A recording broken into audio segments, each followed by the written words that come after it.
It's $10 billion. That's an unprecedented increase. Still not enough.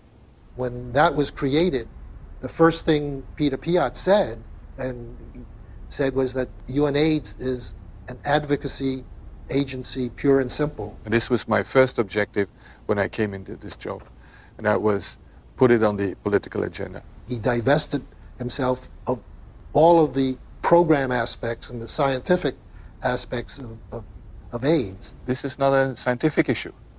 This is a matter of politics. Except one unit. He kept sort of the numbers unit.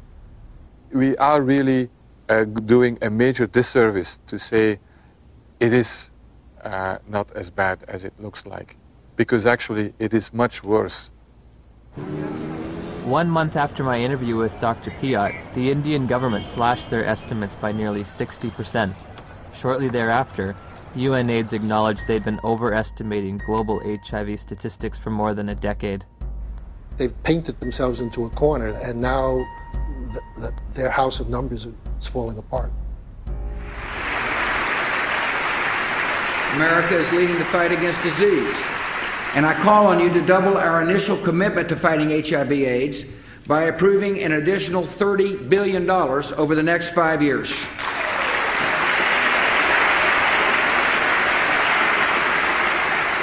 Global corruption, misuse of statistics, in order to convince people that there's one hell of a problem out there, guys, and we've got to go and do something about it. If you look at the real world, you know, how many people are infected, diagnosed to be infected, and eligible for treatment? There are very few compared to the number. In April of 2008, Congress approved a $50 billion expenditure for AIDS treatment and prevention. The vast majority of the world's population is not at any measurable risk of HIV infection. No measurable risk. Growing up in the age of AIDS, I was taught there were 3 certainties in life: death, taxes, and contracting HIV from unprotected sex. If you don't use a condom, there's a lot of chances that you can actually get the killer disease that is AIDS. I did a study of the heterosexual transmission of HIV in California, and we recruited individuals who were infected with HIV. Then we recruited their sexual partners, and we looked at whether transmission, in fact, had occurred. Padian runs a study. It's a 10-year study with the world's most virulent, terrifying sexually I mean, this thing jumps, off of penises into vaginas miles away. How many of them do you think, after 10 years, with the world's most terrifying, virulent, sexually transmitted disease, came up positive? Nobody. Nobody. Nobody who was negative came up positive. 0. I think HIV is more difficult to transmit than probably most other sexually transmitted diseases. I mean, I think that's pretty widely known. If I were to have unprotected sex with somebody who is HIV positive, how many acts would I have to engage in before I got the virus? Just one. I think 1 would be enough. First act? 1 is enough. Remarkably, HIV is a difficult infection to transmit. This contradicts everything I was ever taught about the sexual transmission of HIV. AIDS is the best example of what's really scary and alarming and dangerous about our culture right now, which is that it's a culture of PR. It's a public relations phenomenon.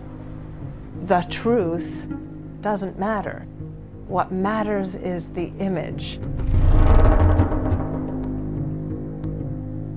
If we were talking about reality, the reality is that AIDS is over.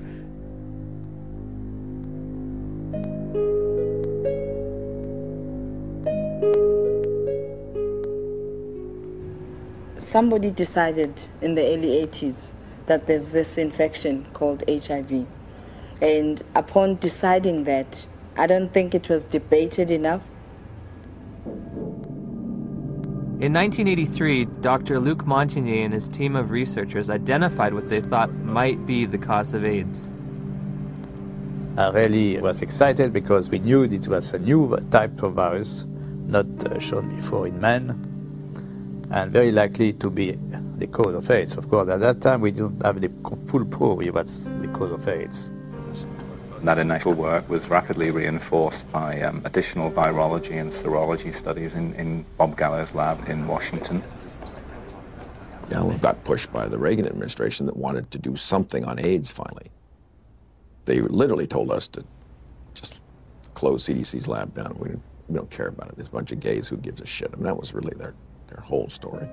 So the whole thing that they rested their political response was, well, we discovered the virus. Good afternoon, ladies and gentlemen. The probable cause of AIDS has been found. Credit must go to our eminent Dr. Robert Gallo, who directed the research that produced this discovery. What was new that day is for the first time we were saying, that's the cause, I'm sure. It was a silly press conference. There was not evidence then that HIV was the cause of AIDS. It wasn't called HIV. There was certainly evidence that he didn't discover it. It was discovered in France.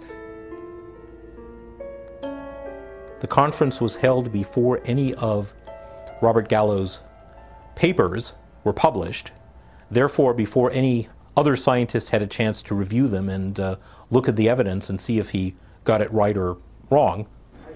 Gallo's philosophy was to have people to whom he would give the virus be in his own control, so that any information that came out of that would come through him, so that he got all the information. Indeed, often put his name on publications and would, quote, collaborate with them. But should you have any broader view other than his personal glory and your personal glory, this was not a scientific pursuit in any way.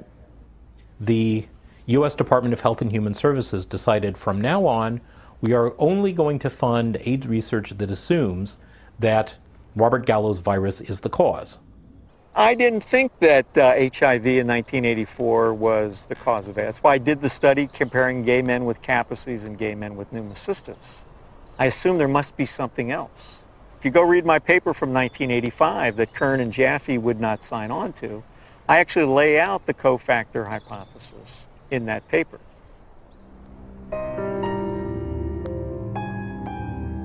I'm a promoter of the role of cofactors in AIDS. Well, cofactors just says that the cause of a disease is by more than one factor. Just simply being infected with HIV is not going to do it. You need certain cofactors. Cofactors are not necessary. Dr. Fauci will say HIV causes AIDS without the need for anything else. That's kind of ridiculous. The data that indicate that any different type of infection like mycoplasma or something like that is a necessary cofactor, I believe those theories have been debunked. What the fuck does he mean? Sorry. What's it? What does he mean that there are no cofactors? Where's he coming from? There's cofactors for everything. Cofactor implies something specific. And it really gets us off into tracks that are wandering. Gallo isn't gonna change his mind, but he's probably 70 years plus now. He's gonna remember things that we all remember, things that are good for us. And we forget the bad things. The cofactors are important to really understand how people get ill, why they get ill. What is asked of an AIDS journalist is to deny an existing reality, which is a strong, growing body of dissent on a scientific question. In August of '92, my dad had just read his latest National Review, and there was an article in there about Peter Duesberg, a maverick cell biologist. He said he didn't think HIV caused AIDS. To deny that this well-identified, well-characterized virus is linked with AIDS is, to my mind, just potty. He said, I can't replicate this in my office. I can't get this virus to do anything. We thought, oh my gosh, my dad is really daydreaming. He's trying to wish this all away because he knows how upset we are. Just wish it all away, and everybody will be gone happy. If Fauci would say, here's $1 billion for alternative theories of AIDS, you wouldn't believe what's going to happen. A lot of HIV researchers overnight would start cofactors. The first year they would call them cofactors of HIV. And the next year, the coal would be topped, and the HIV would be topped a year later. Peter is highly intelligent. He did excellent work. I mean,